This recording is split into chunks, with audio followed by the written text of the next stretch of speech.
Today, we've got another look and big update on the Galaxy S26 Ultra, and this one brings confirmations that some of you are going to love and a couple of you definitely won't.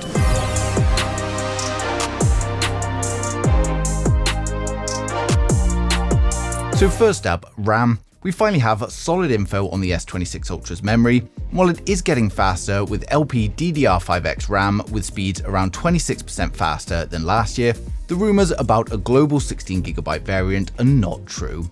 Now, according to the latest leaks, the 16GB option is exclusive to China and Korea only, while the rest of the world is still going to be getting a 12GB max. But it's great to see the speed boost for AI and multitasking, but many fans are expecting that bigger global upgrade that's not happening. Now, something else that's going to speed up fixing problems is today's video sponsor, Wondershare Dr.Fone, an all-in-one toolkit for Android and iOS that solves pretty much any problem you can think of, including forgotten passwords, recovering accidentally deleted files, or system repair tools. One of the highlight features is the world's first data recovery software for Android and iOS, and especially useful if you've broken your Android screen and you're not going to be replacing the phone. You can just plug it in and effortlessly recover all of the data without needing the screen and have it ready to transfer to your new device.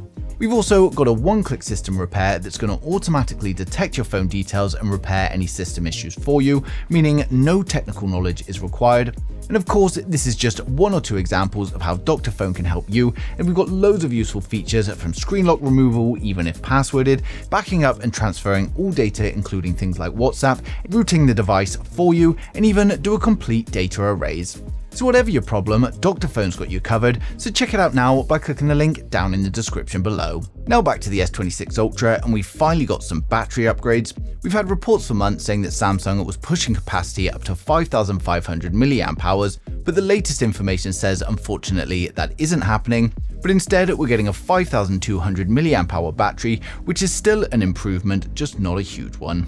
Now the good news though, Samsung is finally giving us 60W fast charging along with 25W wireless charging, and this is something that a lot of users have been begging for an improvement for. Now next up we've got the camera, and this is where Samsung is making a meaningful upgrade. The main sensor stays at 200 megapixel, but the aperture is changing from f1.7 to f1.4, and this allows more light into the lens, and it gives the S26 Ultra a big boost in low light photos and videos, sharper night shots, and better background separation. Now the physical sensor size is reportedly going to remain the same, which is 1/1.3 inches, but software improvements should still push the image quality even further.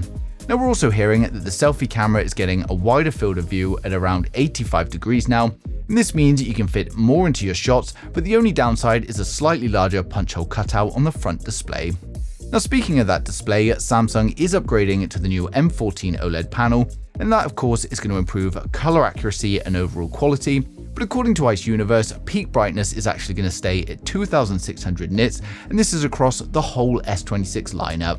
Now it's still bright, but it's just a little bit disappointing when the iPhone 17 series is already hitting around 3000 nits. But one thing that is impressive though is Samsung's new privacy mode, and this can automatically activate in public places or selectively lock down some sensitive apps like banking, and this uses just software, so it's a clever upgrade that's not going to affect viewing angles, and I can see a lot of other brands copying this quickly.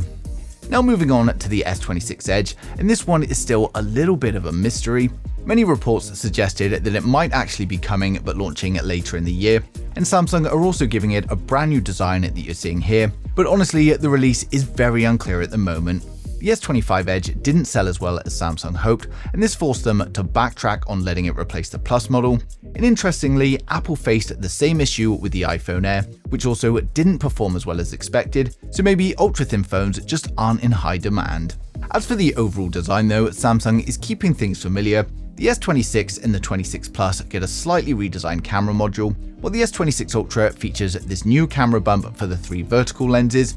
It also gets slightly more rounded corners and edges, making it a little bit more comfortable to hold while sticking closely to Samsung's premium S-line look, but it still keeps the S Ultra we know and love. But for those excited, we're now going to run through the full specs, design, and the expected pricing of the whole S26 series, so hit subscribe now and we'll get right into it. So first up, we've got the standard Galaxy S26 Pro, which is coming with a 6.3-inch dynamic AMOLED display. We get a 120Hz display with HDR10+ and a resolution of 1080 by 2340, and it's going to be protected by Gorilla Glass Victus 3. We get a 12 megapixel punch hole camera for the selfies, and then over on the rear it's a triple camera setup consisting of a 50 megapixel primary camera, a 12 megapixel ultra wide and a 12 megapixel telephoto. It's going to be powered up by the Snapdragon 8 Elite Gen 5 in some regions, with the Exynos 2600 globally.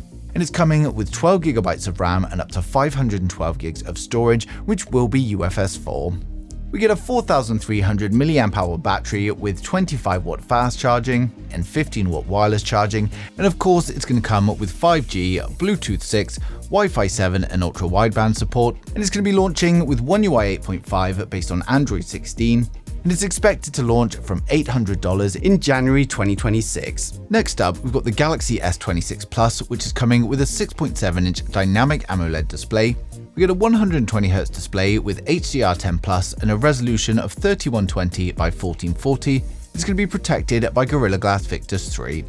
We had a 12 megapixel punch hole camera for the selfies, then over on the rear it's a triple camera setup consisting of a 50 megapixel primary camera, a 12 megapixel ultra wide and then a 12 megapixel telephoto with 3x optical zoom. It's going to be powered up by the Snapdragon 8 Elite Gen 5 in some regions, and then the Exynos 2600 globally, and it's coming with 12 GB of RAM and up to 512 GB storage. We get a 4900 mAh battery with 45W fast charging. It will of course come with 5G, Bluetooth 6, Wi-Fi 7 and ultra wideband support, and it's going to be launching with One UI 8.5 based on Android 16. It's expected to launch from around $1,000 in January 2026. Next up, we've got the Galaxy S26 Edge, and this may be coming later in 2026 if it's not pulled from the lineup altogether. And it's coming with a 6.7-inch dynamic AMOLED display with a 120Hz display with HDR10 Plus, a resolution of 1440 by 3120. It's protected by Gorilla Glass Victus 3.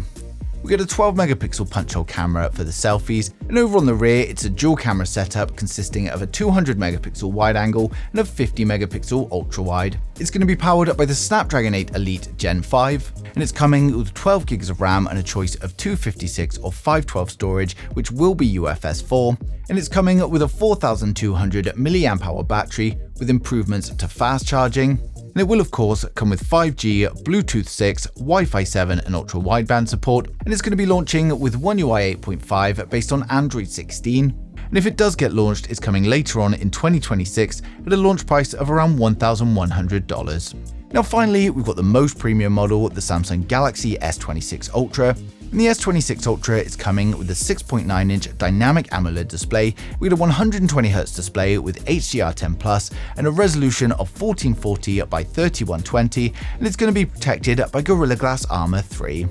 We get a punch hole camera top center to house a 12 megapixel selfie camera. And then over on the rear, we've got a quad camera setup consisting of a 200 megapixel primary camera with an aperture of f1.4. We've got a 50 megapixel ultra wide, a 50 megapixel periscope with 5x optical zoom, and then a 12 megapixel telephoto with 3x optical zoom.